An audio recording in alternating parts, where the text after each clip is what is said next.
자, 반갑습니다.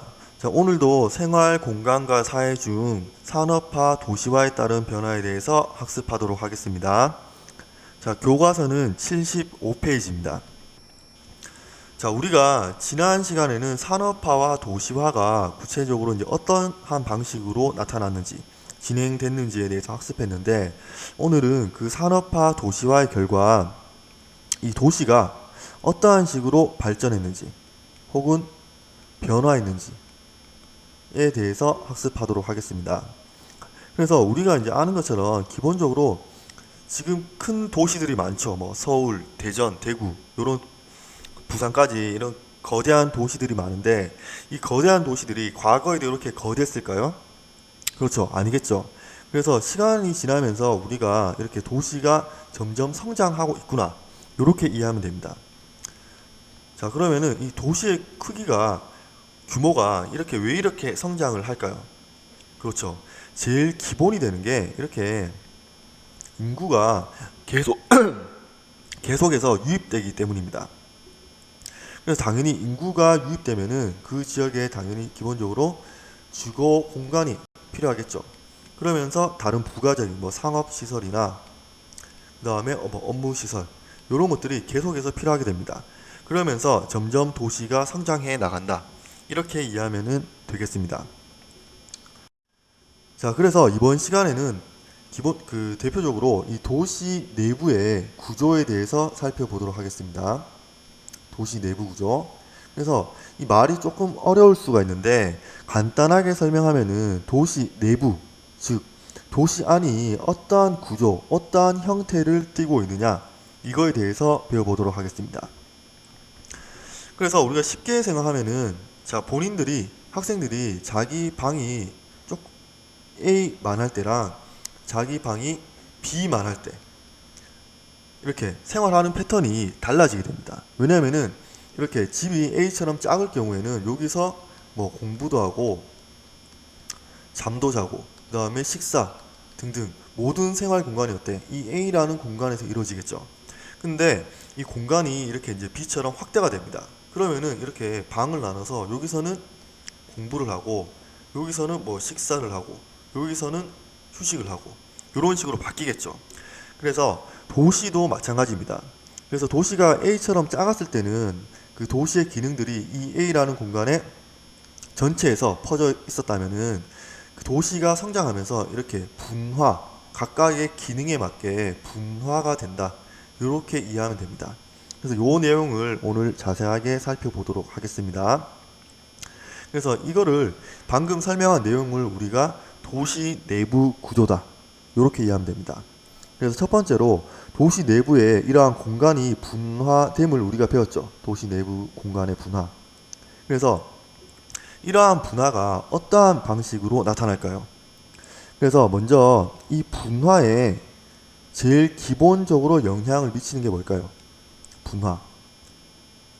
자, 잘 생각해 보면은, 쉽게 설명하면은 우리가, 자, 돈 때문이다, 이렇게 이해하면 됩니다.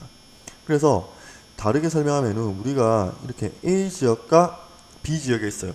근데 이 두 지역에서 우리가 만약에 간단하게 편의점을 차린다고 할 때, 당연히 A 지역과 B 지역 중에서 어디가 더 좋을까요? 그렇죠. 당연히 A 지역이 좋죠. 왜냐하면 중심에 있으니까. 그렇겠죠. 중심에 있으니까. 그래서 요거를 조금 더 이제 교과서적으로 표현하면은 우리가 이렇게 접근성이 좋다, 이렇게 표현하면 됩니다. 그래서 누구나 쉽게 이렇게 A 지역으로 접근이 가능하니까 서로 A 지역을 차지하려고 하겠죠. 그러면은 당연히 요구하는 사람들이 많으면은 당연히 돈 혹은 가격이 어떻게 될까요? 상승하게 되겠죠. 그래서 요거를 우리가 다른 말로 뭐 지대라고 표현할 수 있습니다. 그래서 땅에 대한 대가를 지불한다, 그래서 지대 되겠죠. 그래서 이렇게 공간 분화에서 우리가 가장 기본적으로 이해해야 될 내용은 이렇게 접근성과 지대라고 생각하면 됩니다. 자, 그래서 이렇게 업무와 상업 기능은 어디에 있냐면은 이렇게 도심에 있습니다. 왜냐하면은 이 도심이 교통이 편리하기 때문입니다. 그래서 이 교통이 편리함을 다른 말로 하면은 이렇게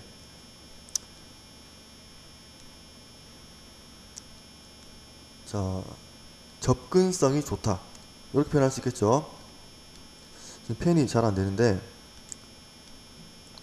자 이렇게 쓸 때 접근성이 좋다 이렇게 되겠죠. 그러면은 접근성이 좋으면은 당연히 지대가 상승하겠죠.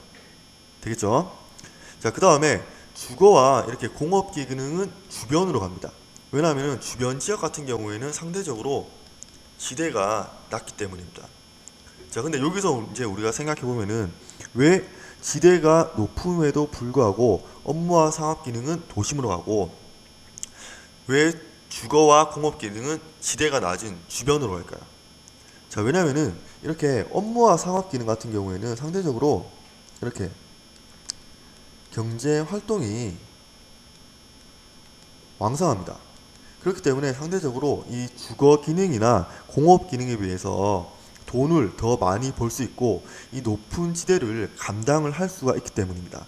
그런데 쉽게 설명해서 주거 기능 같은 경우에는 우리가 어때? 이렇게 생산보다는 소비의 개념이죠. 그래서 주거 기능에는 뭔가 돈을 번다거나 돈을 생산할 수 있는 기능이 없기 때문에 상대적으로 이렇게 지대가 낮은 주변 지역으로 이제 이동하게 됩니다. 그래서 여기서 꼭 기억해야 되는 거는 이렇게 도시가 성장하면서 도시 내부의 공간이 분화가 되는데 이렇게 업무와 상업 기능은 도심에 위치하고 주거와 공업 기능 같은 경우에는 주변 지역으로 이동하게 됩니다. 그래서 여기서 또 부가적으로 설명을 하면은 이 공업 기능 같은 경우에는 한마디로 공장입니다. 공장. 자, 공장 같은 경우에는 우리가 상식적으로 생각해 봤을 때 제일 중요한 게 넓은 부지가 필요하겠죠. 생각해보면 공장이 이렇게 빌딩처럼 고층화가 될 수 있을까요? 없죠. 그렇기 때문에 기본적으로 넓은 부지가 필요하기 때문에 이렇게 지대가 조금 싼 주변 지역으로 이동하게 됩니다. 반면에 업무와 상업 기능 같은 경우에는 이렇게 고층 빌딩에 충분히 다 감당이 가능하겠죠.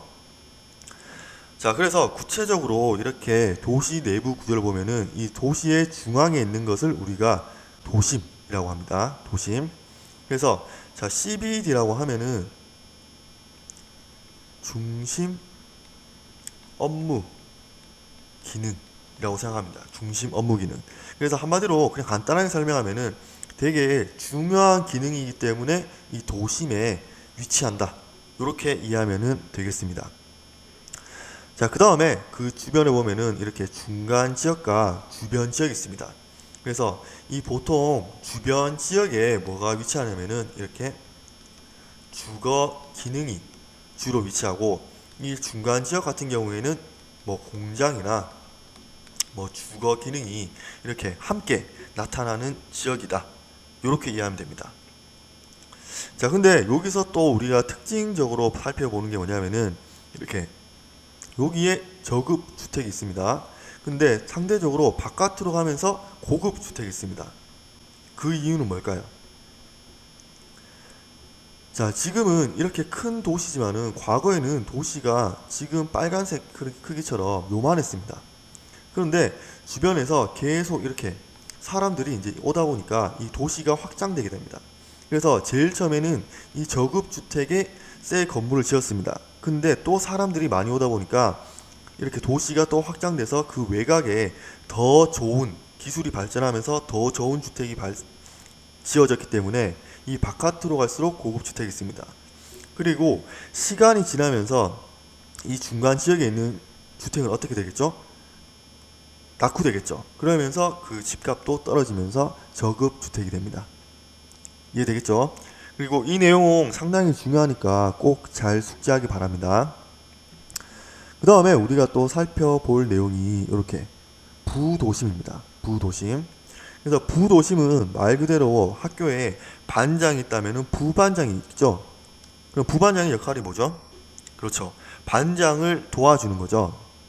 그래서 이 도심 같은 경우에, 이 부도심 같은 경우에도 이 도심에 사람들이 너무 많이 몰리다 보니까 문제점이 너무 많이 발생하게 됩니다. 그래서 교통도 혼잡하고 주택 가격도 비싸고 등등 이렇게 많은 문제가 나타나니까 이 도심의 기능을 분담하기 위해서 도심의 기능을 분담하기 위해서 나타난 게 부도심입니다. 이해되겠죠? 자, 근데 우리가 도심이 중앙에 있는 이유가 뭐냐면은 아까 전에도 설명했는 것처럼 이 도심 같은 경우에는 바로 접근성이 좋기 때문이죠. 접근성. 그러면은 당연히 어때? 부도심도 접근성이 좋겠죠. 되겠죠? 근데 이 부도심은 이렇게 외곽에 있는데 왜 접근성이 좋을까? 이거를 생각해 보면은 이 접근성에 가장 큰 영향을 미치는 게 바로 교통입니다.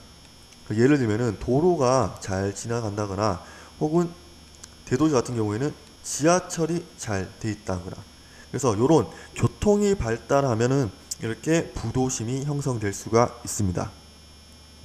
되겠죠? 그래서 실제로 우리가 역세권이라는 말 들어봤죠? 그러면서 만약에 이렇게 집 앞에 지하철이 딱 뚫린다. 그러면은 그 지역의 집값이 어떻게 되죠? 상당히 상승하게 되죠. 왜냐하면은 이렇게 접근성이 올라가서 시대가 상승하기 때문입니다. 이해되겠죠? 자, 그 다음에 이렇게 도시가 점점 성장하다 보니까 주변의 환경을 파괴할 수 있겠죠.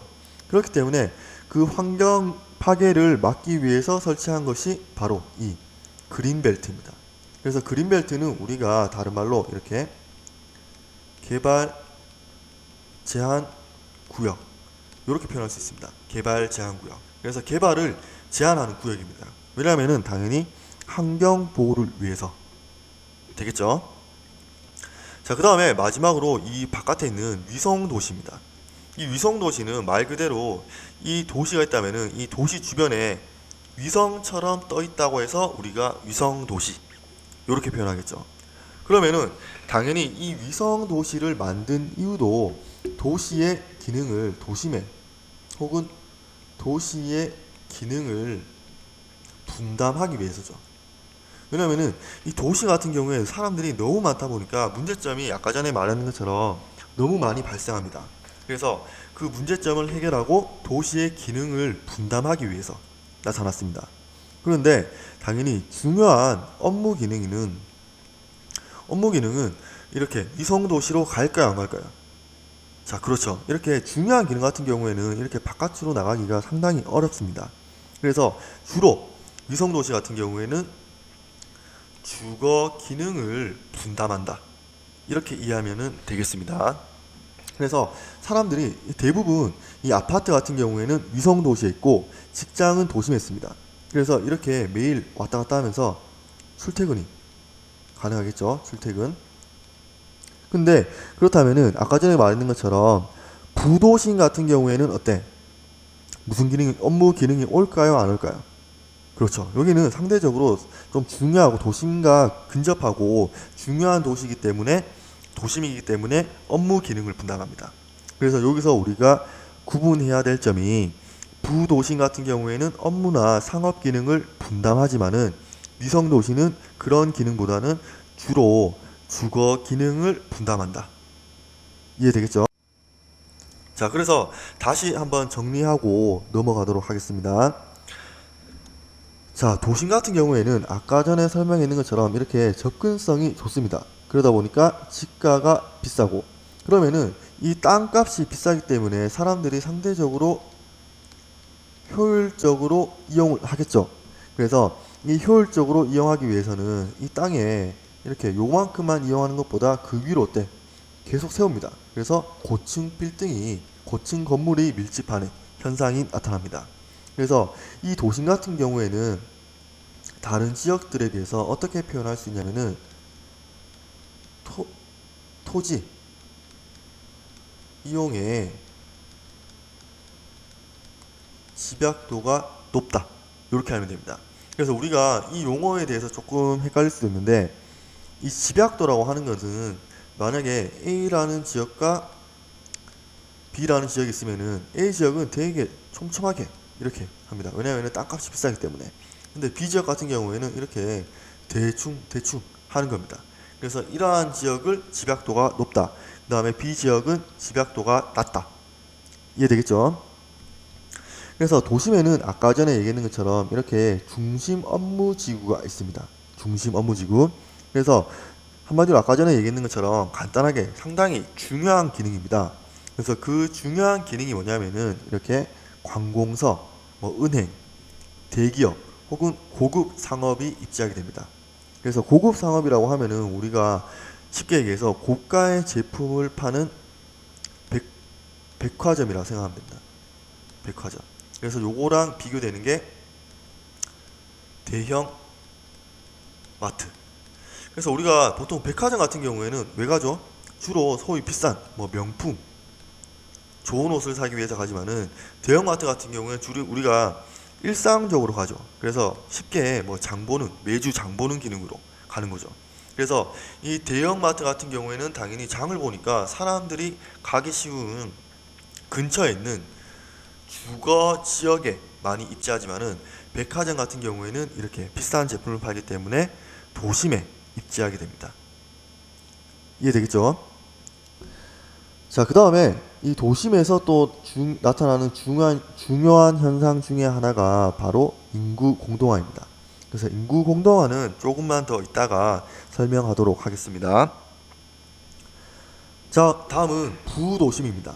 그래서 부도심은 아까 전에 얘기했는 것처럼 이렇게 도심이 너무 이제 혼잡하니까 그 도심의 기능을 분담하는 2차 중심지입니다.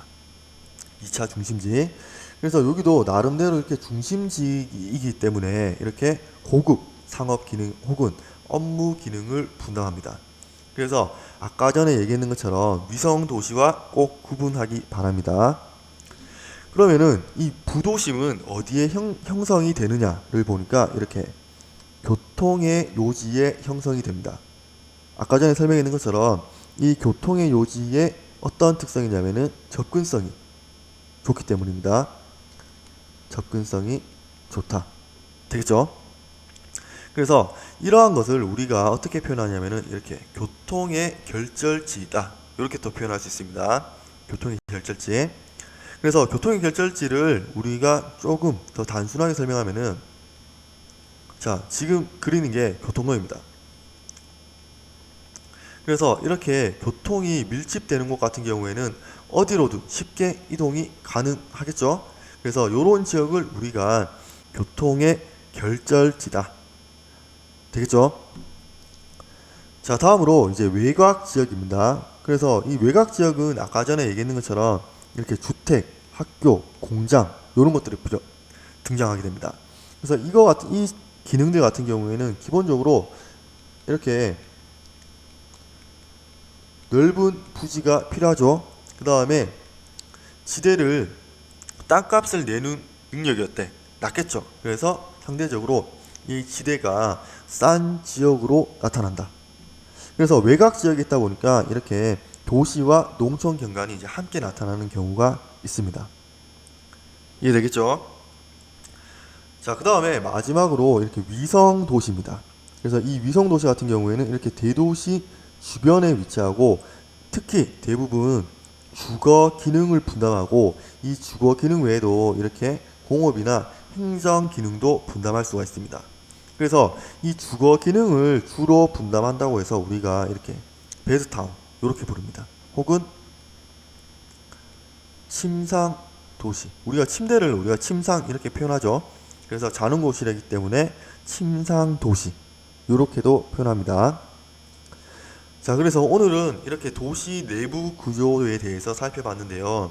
이 내용이 상당히 조금 어렵고 중요하니까 꼭 잘 숙지할 수 있도록 합니다.